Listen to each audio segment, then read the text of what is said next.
Composting toilets can dramatically reduce blackwater volume and simplify septic needs for a tiny house when integrated thoughtfully into the overall wastewater plan. Choose between self-contained and central composting systems based on space and maintenance capacity.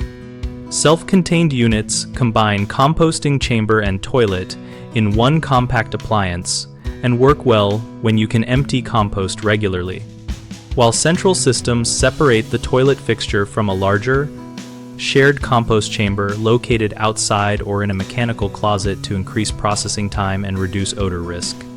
Route only greywater to a septic or holding system by separating sinks and showers from the composting toilet with dedicated plumbing and clear labeling. Treat high grease or detergent loads before discharge and avoid sending laundry rinse water directly to drain fields. Add urine diversion to any composting toilet or retrofit an existing seat to significantly lower nitrogen and moisture inputs into the compost pile and to reduce leachate that might otherwise require a septic drain field. Design vents with screened exhaust and a small fan or passive stack at the highest point of the compost chamber to maintain aerobic conditions and control odors without creating negative pressure in the living space. Establish a maintenance schedule that includes regular turning or mixing of the compost, monitoring moisture with a simple squeeze test, and periodic removal of finished humus to a staging area for further curing away from living areas.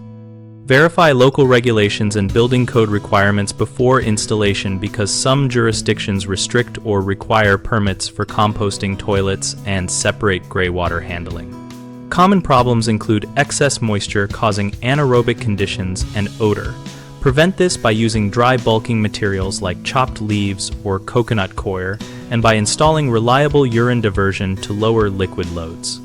Clogging or cross-connection of greywater and blackwater lines can occur during construction. Avoid this by clearly marking and physically separating piping runs, pressure testing drains before finishing, and using different colored or labeled pipes for greywater.